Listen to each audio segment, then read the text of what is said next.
don't think you need 30 minutes of me going on with what you've heard last night. So I'll just do a quick summary of the panelists and the speakers. So we started with Elder Weston James Q, who provided oral history of this area, this traditional territory. He noted that his traditional chief, his elderly chief, went into the water and protected his community. It was such a powerful story that really resonated with me, and I'm sure it resonated with you. He protected his family and sang his song as he went back protecting, and that's part of the law traditions of his community. It was a great start.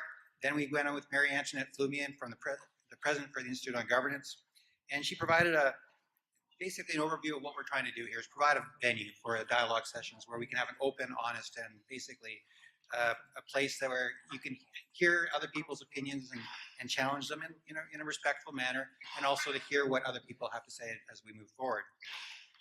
As always, I love hearing Miles Richardson. As you see, it's very difficult to stop Miles from speaking, and he's not here, so that's why I'm saying that. But other people, please don't reiterate what I just said. But it's the passion that the man has for this. And Mr. Richardson spoke of the fact that we have to take sovereignty. We need to move forward on our own. And we can't just rely on the federal government, the province, or other governments. We have to take it for ourselves.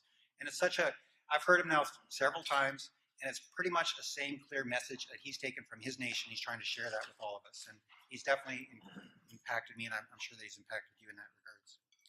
We also heard from the former National Chief Ovid Meckerty, who's, again, I'm going to say this, like hero of mine, very difficult, and I'm sorry when I say, very difficult to stop these people from speaking because you want to hear them and you want to keep them talking. But Ovid spoke, our National Chief Ovid Meckerty spoke about the importance of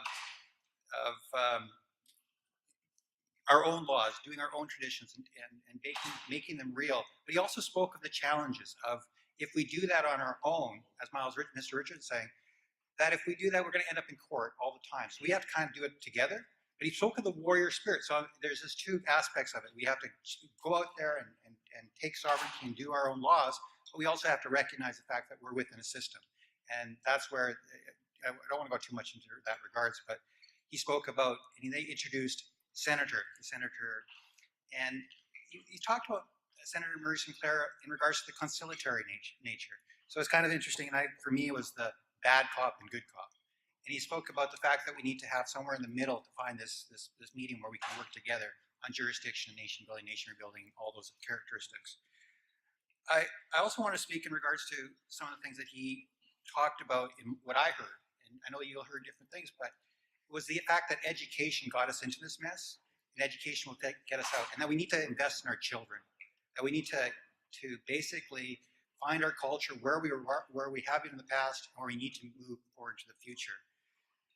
He also spoke of John A. Macdonald, which it was we have a history that we need to acknowledge that isn't in the history books of what former Prime Minister, first Prime Minister, did in regards to the Indian Act and the damage that it's done to our communities, Indigenous communities. We then went into the conceptualization jurisdiction panel with Moderator Justice Slade, panels Paul Chartrand, Harold Cal, and Mary Antoinette Flumian. Mr. Chartrand spoke about the idea of subsidiarity and the fact that this is used in the European Union between nations, and the importance of what I heard was in regards to having the jurisdiction where it matters the most is best applied. So there's a jurisdiction that would be applied locally, and there's jurisdiction that would be applied federally. This is the idea of the federation system. So there's a lot of lessons there that we can learn. We have common values. Let's put them together. We can come up with a new system and move forward that way. He spoke a lot more of that, but I don't want to get to. You've all heard, and this is just what my thoughts were on this. Mr. Harold Callis spoke about the willingness of the part of non-Aboriginal governments to make room for Aboriginal governments. There needs to be a willingness on the part of Aboriginal to move beyond the Indian Act as well. There is something in regards to status quo that has to be changed. And we need to come up with ideas that we can comfortably move forward, comfortably understand where we're going. And that's part of this dialogue and sharing that. And so we know what's going to happen. There's more that Harold speaks of, definitely. I think he's actually come back in the room, I'm not sure. In regards to fiscal relations that we're going to hear, I'm sure, in the next Intergovernmental Fiscal Relations. We also heard Marion Flumian. Whenever I hear MF speak, because she's had so much history within and experience within the federal government, she talks about that we need to develop our own institutions, Indigenous institutions. And and the federal government needs to support that, and the federal public service needs to support that and challenge within their departments and move those ideas forward. So it's critical that we do that. That's great. I've got a bit of a cheat sheet here, so I have to refer to it. I developed this on the way down from Yukon last night. And I attempted to respond to all of the issues and questions that were put, and they were quite sort of inquisitive in their approach. First of all, let me talk a bit about where I'm from. I'm from the Yukon territory, and there's 14 Yukon First Nations in the Yukon, and 3 of those Yukon First Nations do not have treaties and do not have any agreements on self-government. So what that basically means is that they've decided to opt out of any sort of negotiated process and take their chances with respect to the application of the common law, both with regard to their title and to their issue of the inherent right and their jurisdiction. But for those 11 that have final agreements or treaties, and those 11 that have agreements on self-government as well, the process that they've got, I'll just talk a little bit about that particular process. The treaties, of course, are entrenched as part of the final agreement and entrenched as part of 35.3 within the Constitution. But the agreements on self-government are not. They are not entrenched. And part of that reason is historical, because we got the agreements before Canada adopted their inherent right policy, and they followed a period in Canada's history, which you all know well, in which there was attempts to recognize the inherent right of self-government through processes under Section 35. And all of those constitutional conferences, we all know, failed. And Canada was a bit paranoid. Well, perhaps paranoid is not the right word, but paranoia is an unreal fear. They had real fears about entrenching agreements without sort of an articulation of what that backdrop would be in the construct of Canada. So as a matter of history, they decided not to entrench the agreements that we've got. But the agreements that we currently have, in terms of the jurisdiction itself, falls into basically 4 categories. One, we've got exclusive lawmaking authority. And that exclusive lawmaking authority entails 2 matters. One, matters that are internal to us. For example, I'm Southern Tushone, and the structure of our government is premised upon a moiety system, wolf and crow. And I have clients like the Teslin Tlingit Council. They've got 5 clans. They've got a clanship system in which all of their clans are represented on their executive council, on their general councils. And so those structuring pursuant to a constitution that they have adopted comes under their exclusive authority. And that's how they've designed themselves, and that's how they've represented their exclusive authority. And so those issues over which they have exclusive authority, the second category is with respect to treaty rights. Whatever is represented in the treaty, and I always use the extreme example, my First Nation has the exclusive authority over all of the fiscal resources, all of the money that comes in the context of the treaty. If they wanted to, and I hope they do, they can cut me a check for the entire amount of the funds that they have under the treaty. That's their exclusive authority. So anything in terms of harvesting rights, monetary rights that are represented in the context of the treaty, they've got that exclusive authority. Secondly, They also have paramount concurrent, sort of two big words there, paramount authority to the extent of any conflicts with laws of the Yukon over matters dealing with their citizens. And those issues include things like healthcare, education, social programs, culture, spiritual beliefs. All of those matters are, if they occupy the field, those laws, albeit centered perhaps on a portion of their 16,000 square miles of land that they've acknowledged or received or retained pursuant to the treaty, are adopted throughout the Yukon Territory. So it's not confined to their treaty lands. It's not confined to their traditional territory. It is applicable in the Yukon Territory. So that I use this example at times. If Champagne-Ajac, my First Nation, passes a child care law, and I, as a father, if I were in downtown Old Crow, some 600 square miles away outside of the territory of Champagne-Ajac from whence I come, that Champagne-Ajac law and that code of conduct that is expected of me as a parent travels with me wherever I am in the Yukon Territory. And to the extent of any conflict with the child care law of Yukon, that Champagne-Ajac law is paramount to the extent of any conflicts, or indeed any inconsistencies as well. So that's the second category.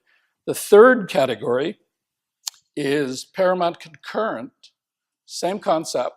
If there's any conflicts with laws of Yukon, then these body of rights that are centered on treaty lands, on the 16,060 square miles of land that are retained as part of the treaty process, all of those laws that are passed, may be passed, dealing with lands, resources, land management. There are issues dealing with gaming. Most of those type of laws that deal with land-based laws, likewise, those laws are paramount concurrent to the extent of any conflict on those lands as well. Now, there are some residual paramountcy issues, as we all know, with Canada, because the extent of the lawmaking capacity under treaty land rights to pass laws over necessarily entail incidental, what I would term incidental infringements on criminal laws. Things like gaming, things like firearms, matters like mischief and conduct on the treaty lands, et cetera, et cetera. Those issues, we take the view, equally are paramount concurrent to the extent of the conflicts over laws of Canada, notwithstanding the fact that some of these laws may indeed be like criminal law, over which Canada, we all know, has that exclusive authority. So that is the current construct. With respect to the fourth category, on the issue of taxation, there was one area in which they basically said there's no way we are going to accept that you have either exclusive authority or paramount concurrent authority over, and that's the issue of taxation. On that issue, much like the construct here in BC, the issue of taxation is a shared power with both Yukon and with Canada in respect of property tax, income tax, corporate tax, the whole bit. We don't have the exclusive authority. Even on our lands, there's tax sharing in that regard. So basically, that is the construct.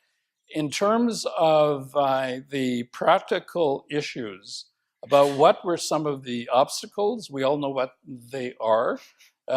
Fairly quickly, I think I can summarize the major obstacles in 3 words: Canada, Canada, Canada. Much of the policies and their laws historically have been a major obstacle. And certainly we've attempted to overcome many of those, what I would term retrograde, regressive laws and very oppressive laws. Notwithstanding all of that, those policies and those laws were major obstacles to overcome.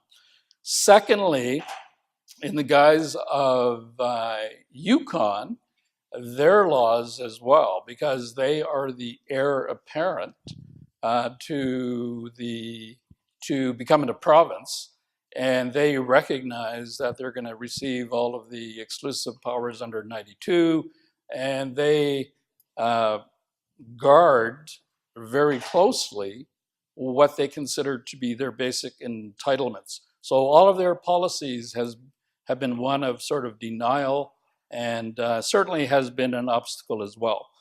Now, one of the big influences in the Yukon territory is because we live right next door to Alaska. The American Congress, as we all know, the American policies have not been forward-thinking, as we all know. And certainly that was the case in the state of Alaska in 1971 when we begin to initiate these approaches on self-government. The Americans, by an act of Congress, extinguished all of the Aboriginal rights and title in the state of Alaska in return for $1 billion and about 44 million acres of land. No rights to pass laws, no rights to hunt, fish, and trap, none of the other rights that we know as rights that normally come within the context of the treaty. Now, when that occurred, we had to ask ourselves whether or not Canada had the same authority to extinguish our title, much like the Americans did. And because we did not have Section 35(1) in place back then, we knew that we were on pretty shaky grounds. We knew that we had to push hard, but not too hard, so as to exacerbate the approach of Canada to extinguish our title without our consent and give a grant back of rights, much like they did in the state of Alaska. So practically speaking, I think that if you're looking at structures, and that model that I've outlined is one of the major issues is capacity. You need to identify on the ground initially what structure you want and how you're going to resource that, both in terms of people and in terms of fiscal responsibility as to how you're going to pay for that structuring process. Secondly, I think to attract good people, you got to pay them well. And part of our view is that it's not enough to say, aha, you're Southern Shoshone and therefore you should work for $10 a day. It doesn't cut it when Yukon and Canada are offering $200 a day and they say, where should I work? And so you have to develop, I think, a policy or a strategy as to how you're going to retain your personnel, your staff that you would need. And also the other practical issue is that once you've passed your laws, the question becomes, how are you going to enforce your laws? I think there has to be an aspect of administration of justice, which entails enforcement. So that not only do you pass your laws, but you have to enforce your laws. And where do you enforce your laws at? Well, in the Yukon, we've got a process to adopt the tribal court. Every First Nation of the 11 can adopt their own tribal court. They can adjudicate on their First Nation laws. Indeed, they could adjudicate on other laws of Yukon or Canada as well, on the 16,000 square miles of land that they've retained as part of the treaty, as long as there is some sort of an agreement between Yukon and Canada in that regard as well. So it is fairly broad sweeping, but certainly law enforcement is a practical issue about, yes, pass your laws, but also think about what the enforcement factor is. Are you going to enforce it through mainstream courts? I would advise not, because that results in sort of the adoption and articulation of the current common law. So That is something that is fairly practical. Now, what did we learn from the Yukon experience? Again, we learned that you have to make sure that both in terms of capacity over people and the money is all in place, that there is an assurance of a flow of succession of people that you've got retained, and also a retention and a succession of access to constant money through, I don't know, financial transfer agreements, FFAs, as they're currently called here in BC, et cetera, et cetera. And also, one thing that we learned quite well is that we wanted to share each of our best practices, that it's required to say, this is what we are doing in terms of the mining policy. There's a number of mines that are coming onto treaty lands. Here's the codes that we've adopted. Here's the mechanisms that we've put in place to protect the people, the lands, the waters, et cetera, et cetera. So we've adopted a process to share sort of best practices. Now, how can Canada assist in that regard? Well, we think that they could certainly adopt jointly developed policies on, for example, policies regarding Canada and Yukon in that regard. That would make a lot of sense, because you don't want a competition between Canada and the Yukon in policies that are divergent in that regard.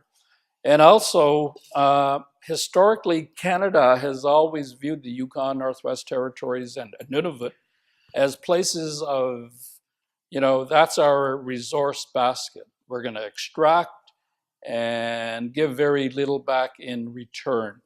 And I think Canada could assist in maintaining or moving away from that type of an approach, because we are not simply a resource basket, which is to be used and drained by not only the rest of the people in Canada, but indeed the North American continent here.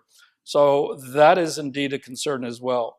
And there has to be what I would term as part of this, how can Canada assist, is that they certainly could recognize and pay heed to what is termed the honor of the Crown principle, i.e. the requirement to consult, to accommodate on big resource extraction processes.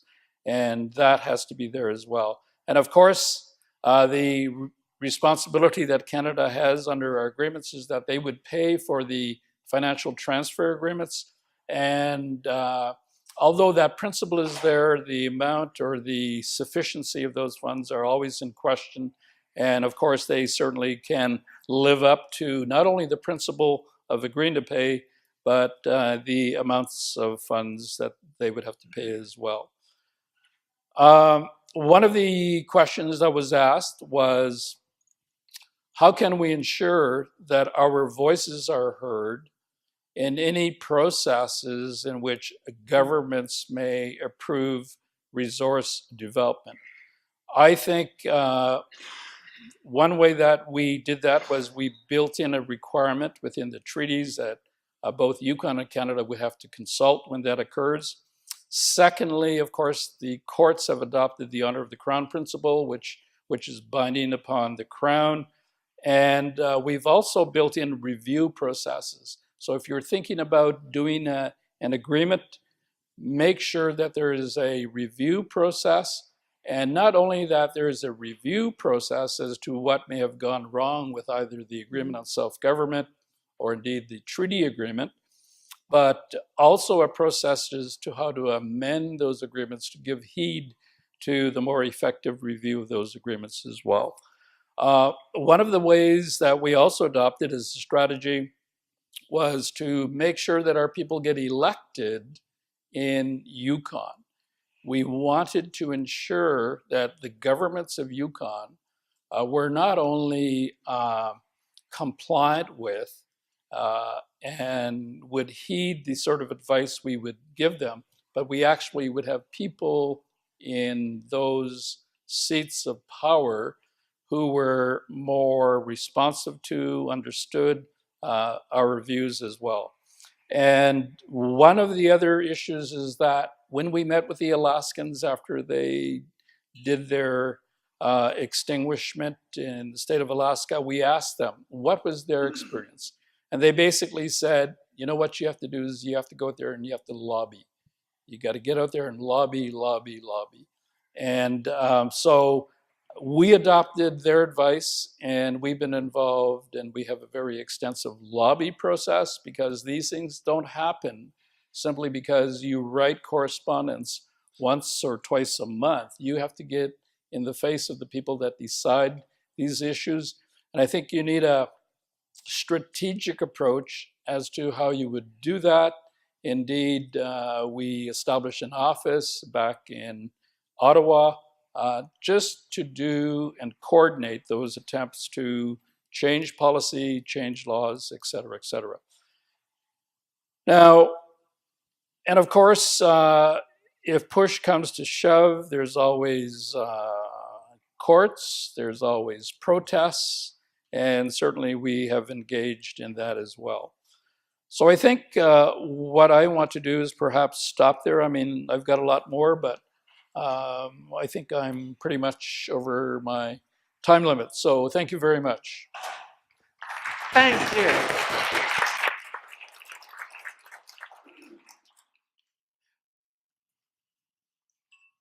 Are we ready to go?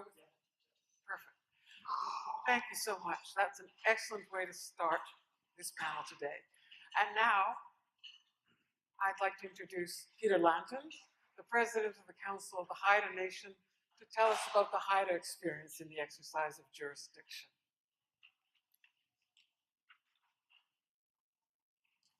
Okay, good morning, everybody. I'd like to first of all give acknowledgement to Musqueam for allowing us to gather on their beautiful territory. We've been doing a lot of it lately, being in this territory, so they're always gracious hosts, and I just want to really give acknowledgement to Musqueam and Coast Salish for allowing us to be here today. I'd also like to thank the Institute on Governance for bringing all you together. This is really this is in our wheelhouse. This is really what we really like to talk about. I think in the grand scheme of the daily activity that I comprise my life of, I don't get to do a lot of this. So I think just like my colleague, we could probably talk about this all day. I will let you. but I'm going to try to walk you through the jurisdiction and practice from a Haida perspective. Try to give you I guess a synopsis of the last 40 years in 10 minutes. So I have some visuals for you, so you don't have to look at me the entire time. But they're only going to be pictures, so there'll be no reading involved. But I do want to kind of leave the discussion with around what the focus of the conversation today is, which is to try to have that stimulating dialogue about what's next, what's going to be the next for all of us as First Nations in this area of jurisdiction. So I'd like to always think that everybody knows who we are and where we're from. We like to think that, but thinking about the looking at the scope of who was in the room yesterday and today, I don't want to make any assumptions that people know who we are and where we're from. So Haida Gwaii, this is where we're situated. For those that don't know, we also have Alaska as a neighbor.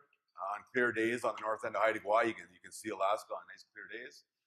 But that's where we're situated, an archipelago off isolated islands off the coast of British Columbia. We like to look at ourselves. We have a pretty little island. So this is just a visual of Haida Gwaii from space. We always just include it into any presentation we have just because it's cool. For no other reason other than that.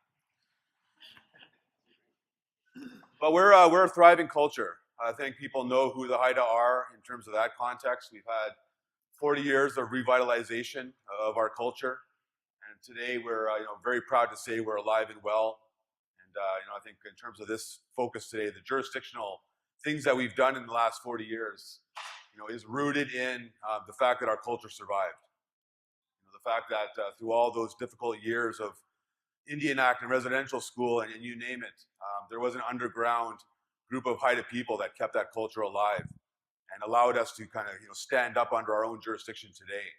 So I think it's really important that we all focus on that's the roots of our jurisdiction as we sit here in a modern setting, is that culture, and I think it's important that it's rooted in that. So Haida Gwaii is, as most people know, we have the place of monumental cedars. We have old growth forests, very rich in resources. So in addition to our forests, we're surrounded by water. So very very affluent fishing industry. There's mineral rights all over Haida Gwaii. Going back into the 80s, there was talk around exploration for drilling and in Hecate Strait for oil and things like that. So we live in a very pristine part of the world and very wealthy in that context. So we're very proud of where we call home. So I think in pre-colonial times, when we think about this jurisdiction in practice, there was a time where we didn't really talk about this in this context. I mean, we were just living. We were the Haida people. This was our home. So we occupied all of Haida Gwaii. So in pre-colonial times, the jurisdiction of the Haida Nation was this. It was the entirety of Haida Gwaii, from the mountaintop to the sea floor, including the air. All of Haida Gwaii was considered Haida territory. So we exercised our jurisdiction across all of the land base in pre-colonial times. So of course, things changed. The introduction of the Indian Act and smallpox and all the things that, I don't need to get into. But there came a time where we went from those pre-colonial times existence to this.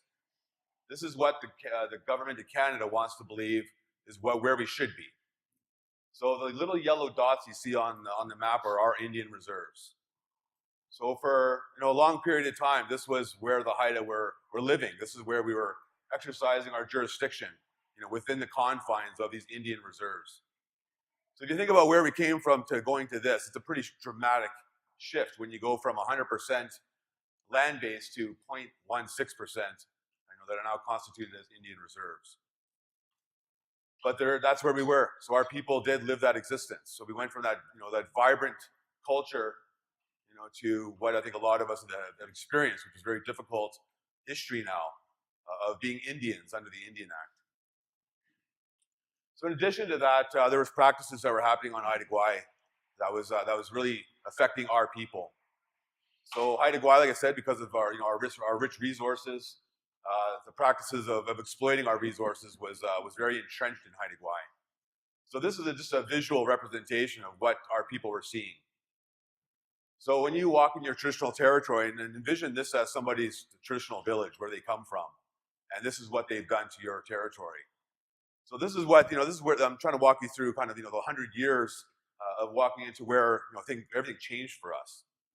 So everything did start to change for us. So in 1974, a group of our elders and our key chiefs got together and formed what's now called the Council of the Haida Nation. So we're now just a little over 40 years old, but it was very grassroots. It was around a kitchen table. Some people got around and said, we have to deal with the land claims issue. We're not Indians. This is not our territory. So we have to find a way to deal with the land claims issue. And it started with just really mobilizing ourselves, gathering ourselves of what was left. Because we went from a place where we were in excess of tens of thousands of Haida people, decimated down to 500 after smallpox. So what was left of us, gathered together in 1974 and really started to say, let's get organized. So everything changed when the Council of Haida Nation formed. And in 1985, well, actually before I get there, but this is, I guess, around give you a timeline. In 1980, this was the occupation of Haida Gwaii in terms of where everybody was. So we're still those little yellow dots in 1980. We're still on reserves. We're still Indians. But if you look at the rest of Haida Gwaii, this is what was going on. So all of that red area was all the forest tenures that was being clear cut. All the blue was the timber supply area that's basically managed by the province. And the little green parts were provincial parks that they said, yeah, those are pretty important. We should probably protect those. But if you look at, I guess the presence of who was on Haida Gwaii, this just gives you an idea of what was going on in 1980. So this is just to give you a representation of what the devastation was, the logging. So up until now, all that yellow is clear cut. That was what they were taking off of Haida Gwaii. 70% of the best forest gone. So I'm building up a lot because I think it's really important to see where we were coming from. But where everything changed was in 1985. We had what we call in Haida Gwaii was the awakening. It was the time where the Haida Nation said enough was enough, and we took action. And it was down in Lyle Island, which is now within the Guayhanas National Marine, or the park. So in 1985, there was a mobilization on Lyle Island to go and confront a logging company, Bevan Logging.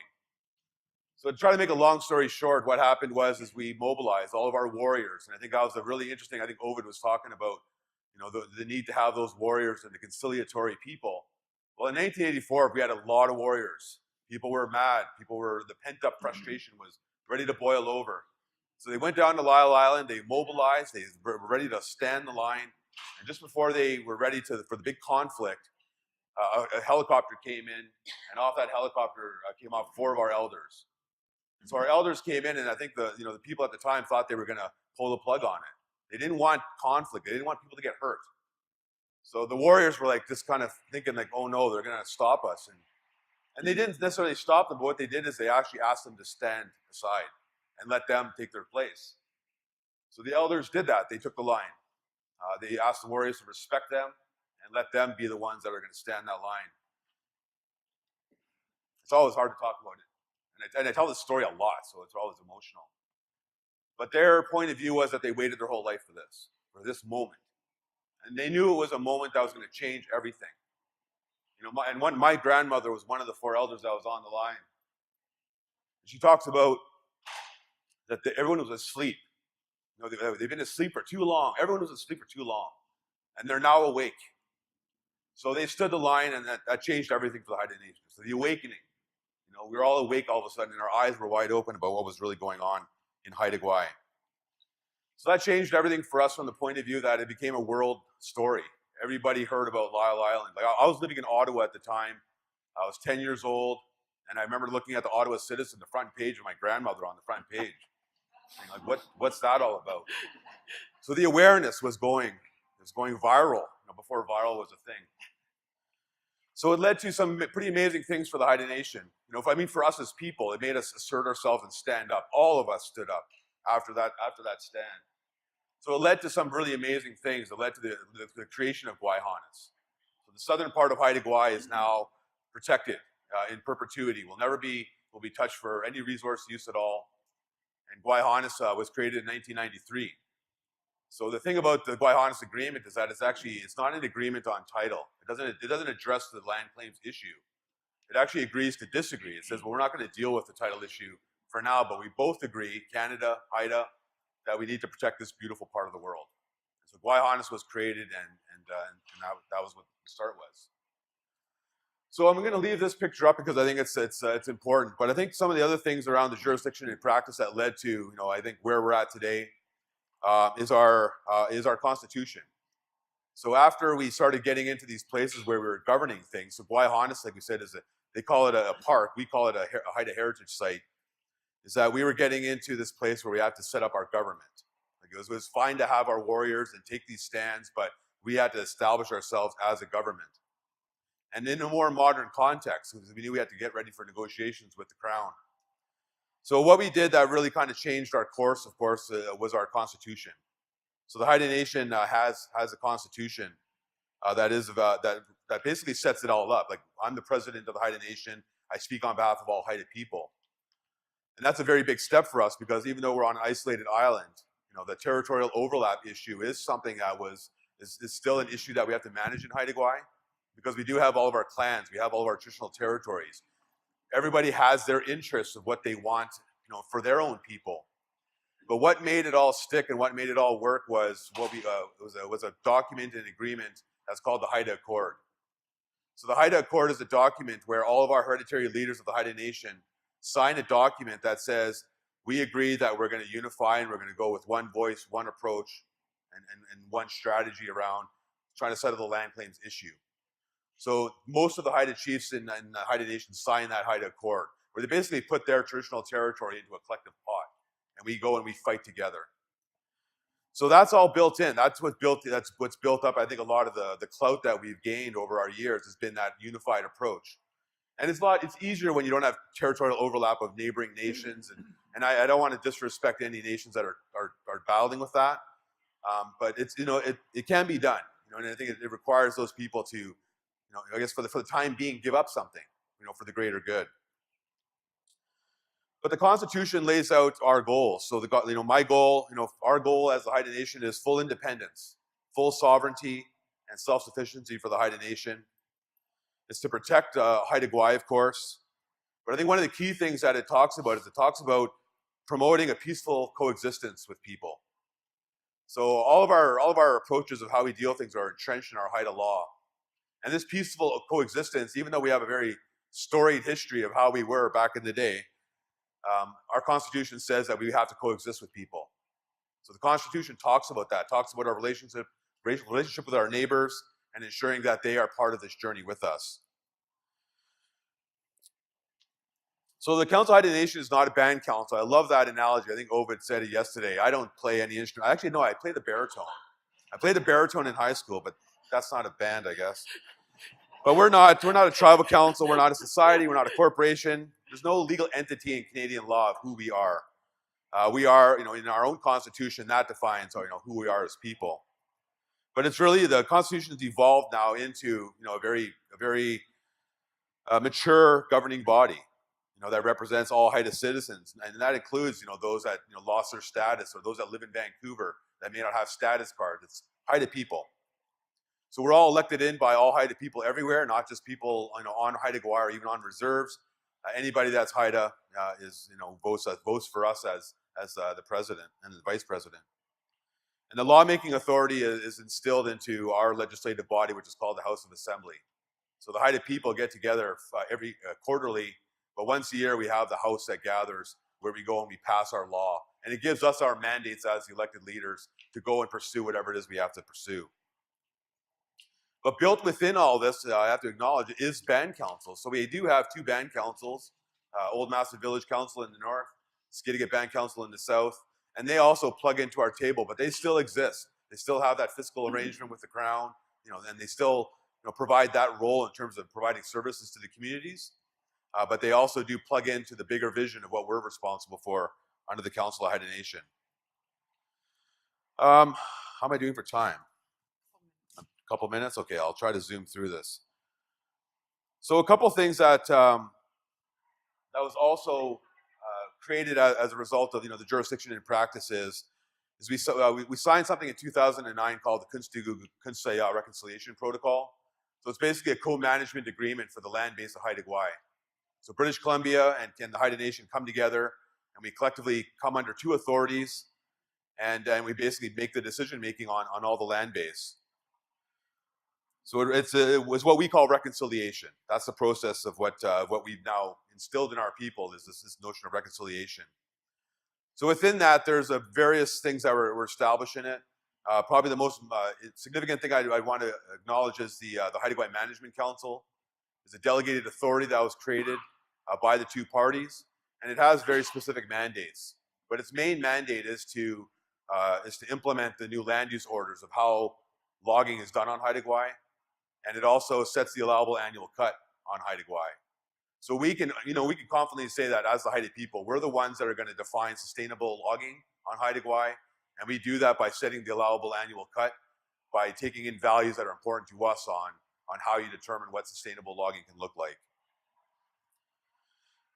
So it had a number of other big pillars for us in 2009. It launched us into our economic journey. So prior to 2009, the Haida Nation was just dealing with the land claims issue. We weren't doing economics per se. But in 2009, we did some accommodations because I guess the other thing that's overarching this whole journey we're on is we're in court. In 2002, we launched the title case. Just on Monday, I have one of our legal counsel in the room. We're in court right now with Canada and British Columbia, and we're getting prepared to go argue this around who has title to Haida Gwaii. But in the meantime, it's all about trying to reconcile things today because court is a long journey, and it's kind of that big bang approach. And we can't do nothing for 15 years. So over this time, we've been trying to do some positive things. And that coexistence piece, this notion of reconciliation, has led to some pretty amazing things for us in terms of managing tree farm licenses. We now have fishing lodges. We have a lot of economic presence on Haida Gwaii, which is really important. I don't want to lose sight of that. Is that we don't just sit there and fight over land. Having to use the resources responsibly is really important to us and something we take very seriously. So I guess I'm running out of time. So I guess in conclusion, I just want to walk you through maybe the representation of of what's happened in terms of our jurisdiction. So keep in mind, 1980, this was the state of affairs for Haida Gwaii. After we did the Gwaii-Hudson and the 2009 agreement, this is what Haida Gwaii looks like now. So all of that green is protected areas. 52% of Haida Gwaii is under protection, and the Haida Nation manages it. So that's our jurisdiction. We're now walking that walk. And I think, for the last 5 years, or, it's been 7 years since we've done the agreement, but implementation of managing land is a very difficult journey. It sounds simple when you're that warrior mode saying, fight, fight, fight. But when you get it, and you will go to work Monday morning, what's the job? Like, what are you really doing in terms of managing land? And so it took us a lot of time to get there, but this is our presence now. We're pretty proud of it. The blue is still the operational area. So keep in mind that blue area, we own tree farm licenses. We're in there doing sustainable logging. And there is land use orders that define how people can log on Haida Gwaii now. And the yellow is still there too, keep in mind.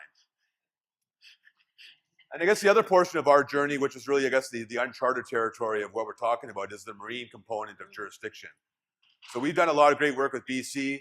We're now sitting down with Canada. It's not a Harper government, so we've had a different conversation with this new government, but the marine chapter is happening right now. But we have been successful in protecting the Gwaii-Hudson portion, so that's a national marine conservation area, and all the other protected areas do have a level of protection in the marine component of it. So we are asserting ourselves as Haida people. We have some examples of some smaller things about our jurisdiction and practice, and one of them is around that we banned oil tankers in our territory going back in 2008. So we just successfully, in concert with a lot of people on the coast, defeated Enbridge. That's an example of jurisdiction and practice as well, and really shows the strength of the First Nations really get together and mobilize themselves, that how powerful jurisdiction can be, in terms of the province, in terms of Canada. So we're pretty proud of that. We also signed agreements with our neighbors. So we have some of our brothers and sisters in the room, the Celtic Nation from Bella Bella. We recently did a peace treaty with them, which is really going to define how we're going to work together as First Nations. So that jurisdictional arrangement with our neighbors is really important. And I guess one last thing I want to leave you with, which is really, I guess another example of jurisdiction, is that we had back when we did the K&K agreement, there was hunting of black bear on Haida Gwaii. So another one area that we exercised our jurisdiction was to try to end the hunt on Haida Gwaii. We went and we bought out the license. So it's just an example of the various ways of going out to fix a problem. Is that we had to go and spend our good money to buy out a license to never ever recover that investment. But it's just another example of that jurisdiction and how it can be done.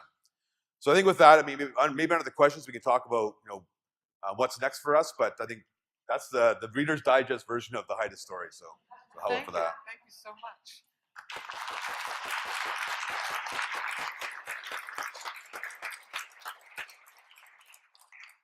And now for something completely different, a different perspective. I'd like to introduce our last panelist, Michael Hudson. Michael leads the task force for the Department of Justice on constitutional relations with Indigenous nations. He's here to speak to another very, very important perspective that will inform the exercise of jurisdiction by Indigenous nations. Welcome, Michael. Thank you, Marion. Actually, I'm not sure you're going to hear an awful lot of a difference between the three of us.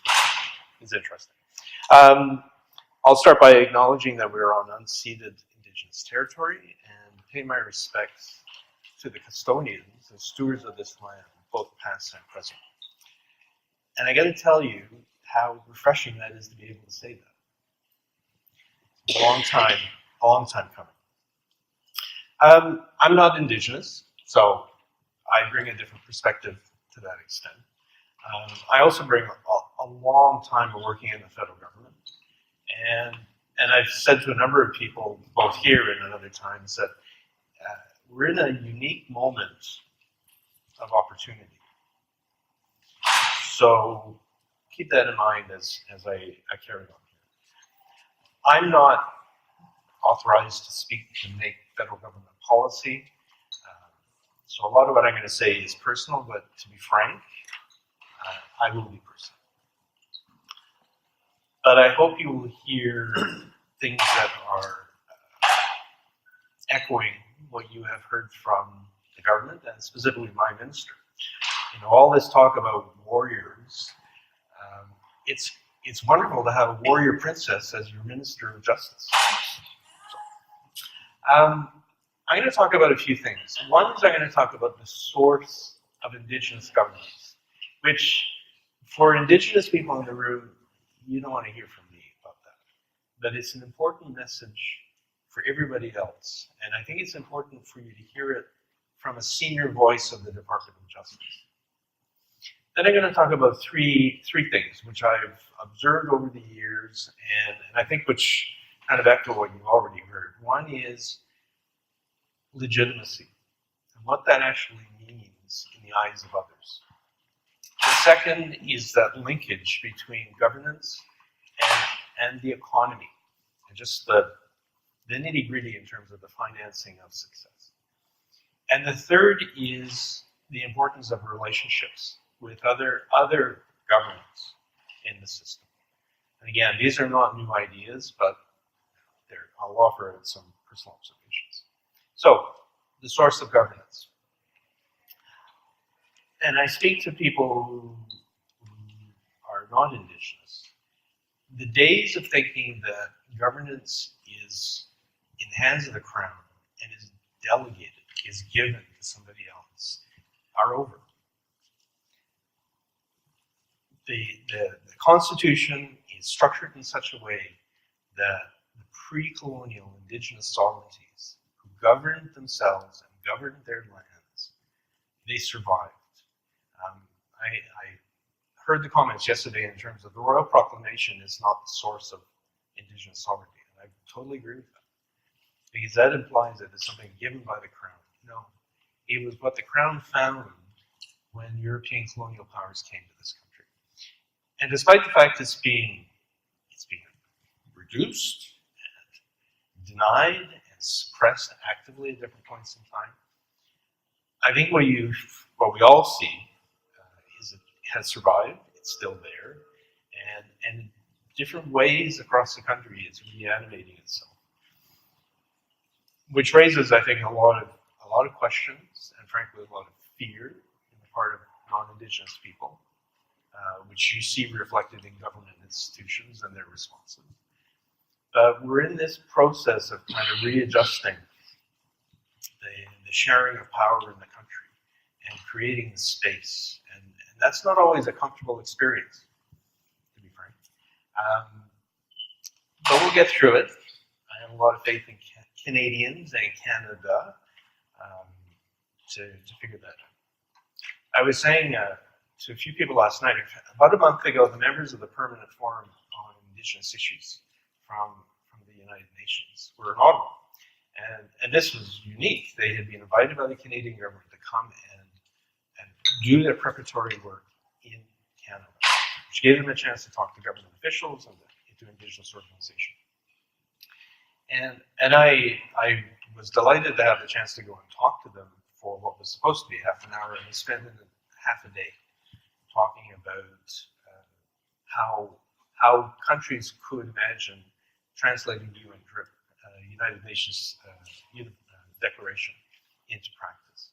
And a number of them said something to me which really resonated, which is, we're very glad that Canada has changed its position on UN.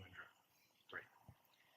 But we're especially glad that Canada is back on the world stage because we are looking to you to be leaders. We are looking to what you do in Canada as lessons for many other places in the country. And it was particularly the South American and Central American members of the Permanent Forum who were the most passionate of saying that. And to me, it really brought home that kind of sense of responsibility that we have as a country.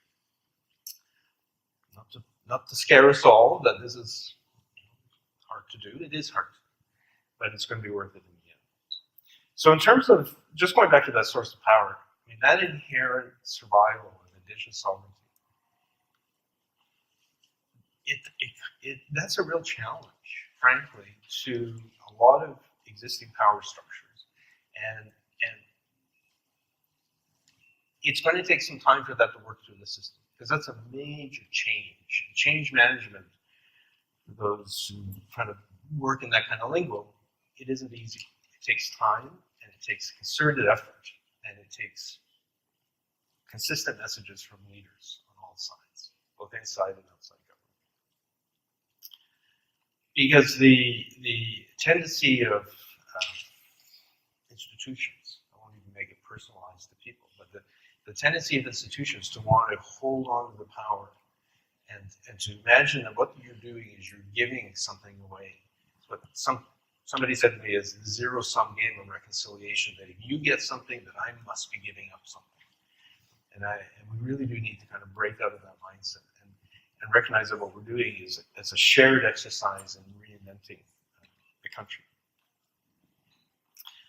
I have also, this is not showing any secrets from government, but I find myself repeatedly in conversations within government and outside government, reminding people that this is not a world of just pure policy choices, that this is not a law-free zone, that we are all working within an environment of the constitutional order, and our legal order, and everything that Section 35 promises in terms of what that new future should look like. I don't need to remind anybody here in terms of what the imposition of colonialism has done and what it has left across the country in terms of harms, but I'm quite proud of the fact I'm sitting between two gentlemen who show that people have survived colonialism and they are able to rise above it and go beyond. The challenge, I think, for government is what I said before, is creating the space for that to happen and to not stand in the way of it and look for ways to facilitate it. And my observation is, even with the best of intentions, I see people are struggling to figure out, well, what does that actually mean? What can we do to help? And that's being generous. It's not everybody is taking that mindset, but I think more and more people within government are asking themselves that question. Okay, well, what can we do? What should we do? That goes back to my point about there is a moment right now. So I'm going to talk about three areas: legitimacy, money, and relationships.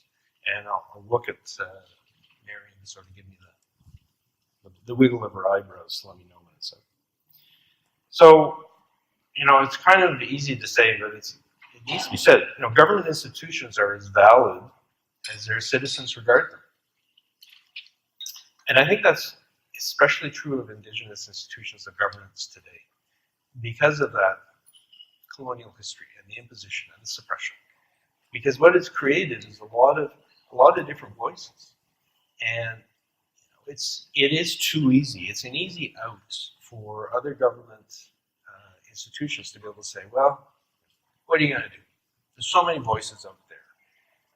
If I hear one more time the question, well, what is a nation? How am I going to be able to tell what a nation? Who are these people? Too many voices.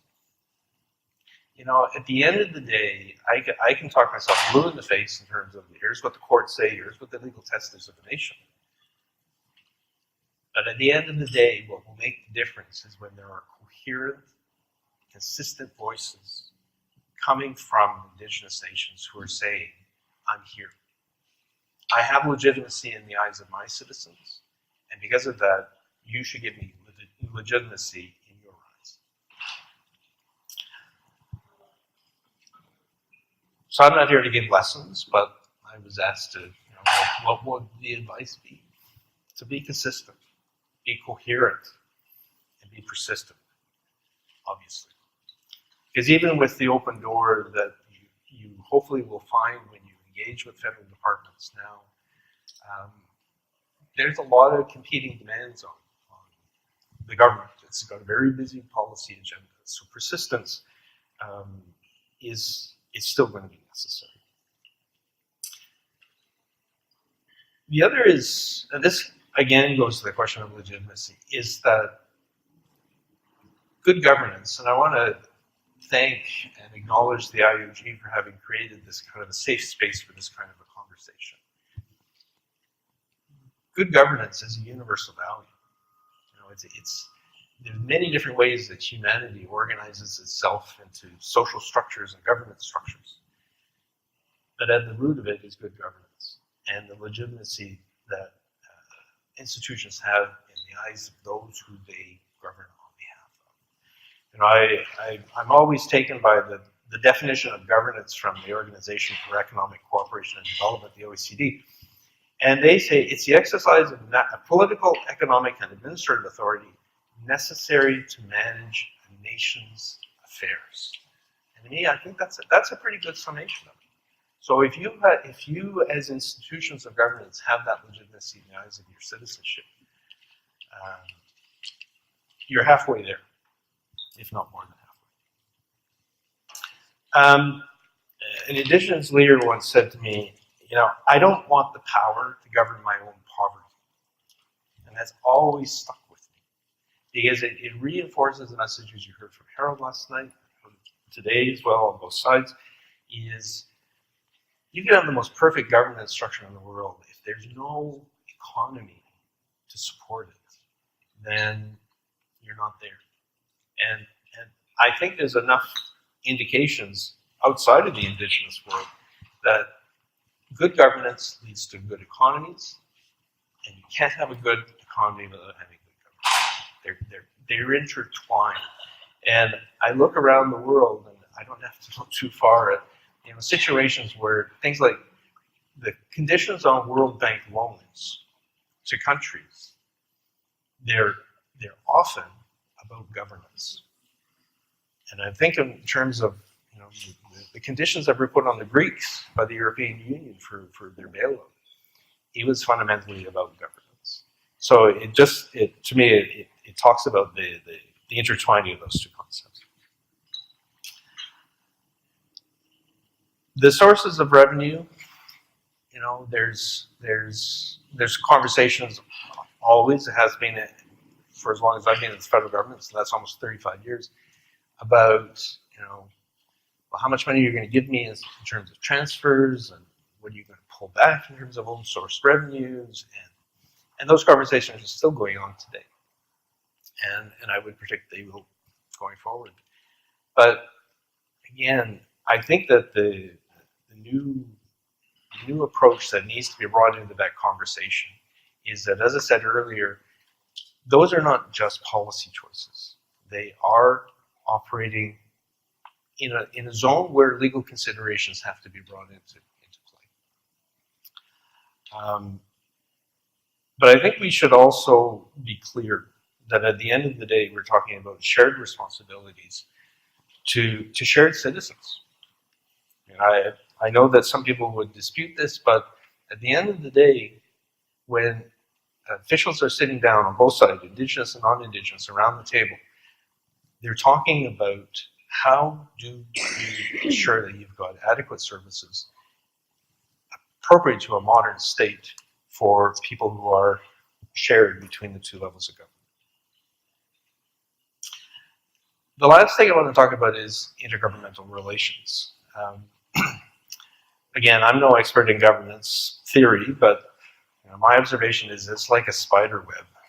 And Canada is particularly blessed or cursed by the fact we have a very complex spider web of governance. So Indigenous governance doesn't exist in isolation. I mean, it can, but I think you end up with an impoverished place within the Canadian family. So it's part of a network of governance that combines the local level, the regional level, the subnational level in terms of the provinces and territories, the national level, and ultimately even the international level. But stating that reality isn't going to translate it into workable relations. Instead, both sides, Indigenous and non-Indigenous, are going to have to work really hard on how they relate to each other. I mean, the negotiations, and I would hardly say that federal practice has been consistent over the last 35 years. I mean, I've seen the ups and the downs, and oh, we're never doing that again. Let's pull that back. So the next group that comes forward, they get less than what was offered before. And it, maybe it does speak to Malafide in some points, or maybe it just speaks to the lack of imagination. But I think at root it talks to how complicated it is to figure out what the relationship should be. I mean, whether you're Canada and the US struggling to figure out what you're going to do around something like the Pacific Salmon, or whether you're the GDRD trying to figure out with Victoria, how are you going to fund public services? All of these speak to the kind of the complexity and the rubbing along that governance institutions have to have. And, it may be a funny way to put it, but I see that as a mark of maturity, that Indigenous people are taking their place at that governance table and being part of that hurly-burly. I had I'm in the process of having this fascinating theoretical debate with somebody in government about, gee, aren't you really talking about amending the Constitution? And we can't do anything until we amend the Constitution. And I said, well, okay, we've been there, we've done that. I think it's unlikely, it's impossible to imagine that it's going to happen in this mandate, or frankly, any mandate that I can foresee going forward. But I said, it's the Canadian way. We're really good at muddling through. It's the nature of how we've worked within a constitution that was designed in 1867 by a bunch of old white guys. And yet, we've been able as a country to muddle through, figure it out, create a constitution, renew a constitution in a way which is, it's not perfect, but geez, we do a pretty good job of managing diversity and inclusion and respect, and having a country which has a bunch of different political and cultural collectivities which are all rubbing along together. And you'll see in the bio that I worked for the government of Australia a couple of years ago. And, I went down there thinking, well, they're like Canadians, except they have better weather and they talk funny and they wear shorts more. And boy, was I surprised. Because when I got down there, I thought, wow, this is not a country which has incorporated into its soul and its DNA the idea that we are a collectivity, a collection of collectivities. And it was a real, wow. Because it's kind of, you don't see your own country until you go outside and then you come back. And for me, that was one of the biggest hallmarks of what Canada is, and what made me really proud, that it's also what we have to work through. And so the intergovernmental relations, can't say how strongly that plays into this. So, and on that front, again, I'm not offering lessons, but, if the first lesson around legitimacy is be coherent and consistent, and the second lesson around fiscal relations is be businesslike and be practical, then I would say in the third category of intergovernmental relations is be steadfast, obviously, but be practical.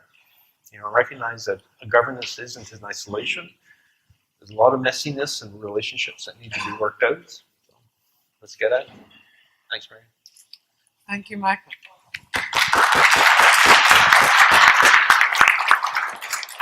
Now, I can't imagine there aren't questions, and we'll have someone walking around with a microphone. Just put up your hand. Please feel free.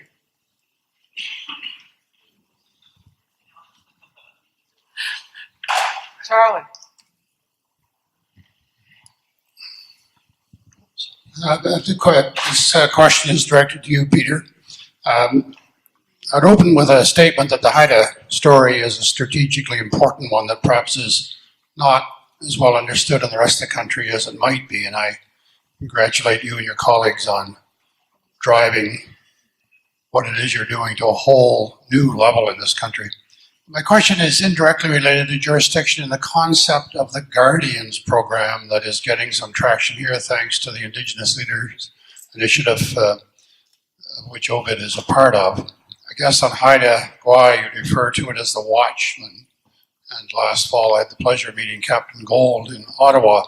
But do you see an expansion of what started with a Watchman program in Haida Gwaii and the momentum under leaders to get a national guardians program going, part of the jurisdiction debate? Because I believe that the guardians program, from what I understand of it, is a game changer for Indigenous youth and elders as they go back on the land and take over responsibilities that heretofore have been done by federal agencies, Coast Guard, fisheries, and so on and so forth. And the question about Canada and the world, how do we have our voice heard in that context in the era of Trump? But Peter, to the Guardians program first. Great. Yeah. No. Hello for the question. Yeah. I mean, the answer is absolutely yes. The Guardian program, in terms of its role, us moving forward, is very key. For the first 40 years of the Guardian program, I mean, the focus was really around presence. So let's ensure that our Haida people are being seen in these territories, and that people are there to tell the story of where people are visiting. Because I mean, that was the whole point of the Guardian program, was that people were coming to Haida Gwaii, they were going, and this is like going way back, but they were still kind of taking things from the islands and disrespecting our culture. So the whole purpose of the Guardian program was to have presence. Where we're at now as a government is that, presence isn't enough anymore. It's all about enforcement. And I think somebody talked about that key around the enforcement piece. So for us, that is the next frontier. And I think that the difficulty that we've had is in and around this concept of law, Haida law. So when you look at the 2009 protocol with British Columbia, that was we actually passed two laws at that time. One of them was the stewardship law, and it's all based on our Haida principles and values around only take what nature can provide and those types of principles. But that stewardship law is what came into play and which enacted that Kunstaya protocol. So that was for us a good modern example of putting laws into place in a modern context. So what does that mean for us? Well, it's now eyes wide open around what did that mean moving forward. And it's obvious that the enforcement piece is the next place for us. But we've really struggled with the law piece. Where does Haida law derive from? How do we build up law that's true to being Haida law? So for us, that's been kind of the journey that we've been on. But I guess the other law that was passed in 2009 was when we gave back the name Queen Charlotte Islands. So that was another one of those jurisdiction in practice. It felt like a small little thing, but had monumental impact in terms of how people have looked at what's possible. But I guess on the enforcement piece, that is where we're at around, trying to find where the laws derive from. And where we're at right now is we're not looking at the modern government and where we're going to evolve it. We have a constitutional assembly next week where we're going to continue that work. But where the real work is happening on Haida Gwaii, where we're going to get the enforcement piece, is we're now working on our hereditary governance again. Because I think if you look back in the history of it, that hereditary governance was damaged. All the bad story that everybody experienced, well, our hereditary governance was impacted by that in a very, very negative way. And we've now realized that all this progress we've made in a modern setting, we've neglected our roots and not really necessarily looked at the damage that was done to those institutions. So that's our focus now. We're looking at the 23 clans of Haida Gwaii. We just had an amazing potlatch where Gujau, who's my predecessor, Ovid, came to witness it. We saw our hereditary governance take a big step up in terms of what it means and where it comes from and where it derives, where we go from here. So that's been like this epiphany for the Haida Nation is we're now focusing back on the hereditary governance and giving it the attention it needs to kind of build itself back up and give that foundation. And we believe that that's where the laws, for the enforcement piece will come out. But the Guardian program is the vehicle of how we're going to get it out throughout Haida Gwaii.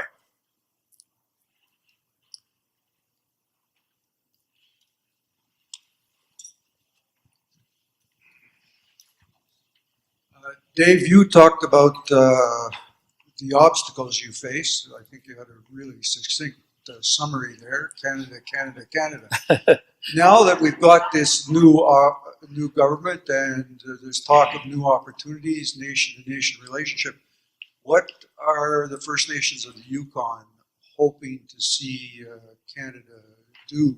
What are you looking for from Canada now? Well, I think like most evolving policies, there's some unfinished business that has to be done. One, as a nation of Canada, I spoke about the fact that Yukon First Nations have the inherent right of self-government under Section 35.1. We still can exercise that authority, but we also have an agreement with Canada whereby we can exercise the jurisdictions that we got without entrenchment as a treaty right. Now, part of the unfinished business of Canada, I think, is better defining internally as a nation where First Nations, Aboriginal people, belong in that construct. That Section 35.1 work is evolving, has evolved, but that work is not yet finished. Secondly, I would say that we have developed a number of forums with Canada and with Yukon First Nations to talk about what can occur in the Yukon. What do we need as institutions of government to better facilitate how we develop and how we evolve in the Yukon? And we do have these forums that are, we've got an agreement, a non-legally binding agreement, mind you, but still an agreement, to meet twice a year with Canada and with Yukon, in which we outline an agenda and identify issues. Some of the issues that have been identified deal with fiscal or financial transfer agreements, how better to inform them, and at least there is then a process or a forum to better discuss what is unique within Yukon.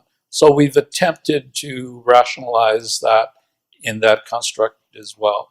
And as well, I think we have to better work with the UN in terms of clarifying how the declaration is going to apply and how that would inform not only the laws or the statutes that have been adopted by Yukon and by Canada, but how they are to inform the actions of Yukon First Nations in the construct of how you interpret the application of the declaration against the backdrop of the rights and titles and interests that currently exists within Yukon.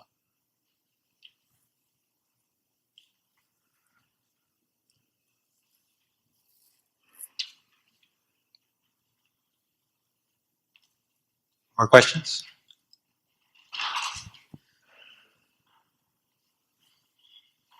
If I might, could I speak to Dave and Peter? You both have explained how you have outreach beyond territory with your citizens. What are the challenges associated with that? And what are the strengths and how difficult is it to keep operating as a holistic entity when so many people live away from territory? Well, I think there's about 4 sort of residual impacts for that. Like from my First Nation Champagne-Ajac, like they live throughout the world. And they all have the right to vote for chief and council as it's currently structured. That is an easy fix, right? Like we can avail them of the right to vote through the net and all that. So that part is easy. But 2 is the services. How do you provide the services? Because the amount of the money that we get under the financial transfer agreements is a fixed amount each year, right? Like we get about $16 million to run the affairs of 1,200 people approximately in the Yukon against that legal construct that I spoke about, right?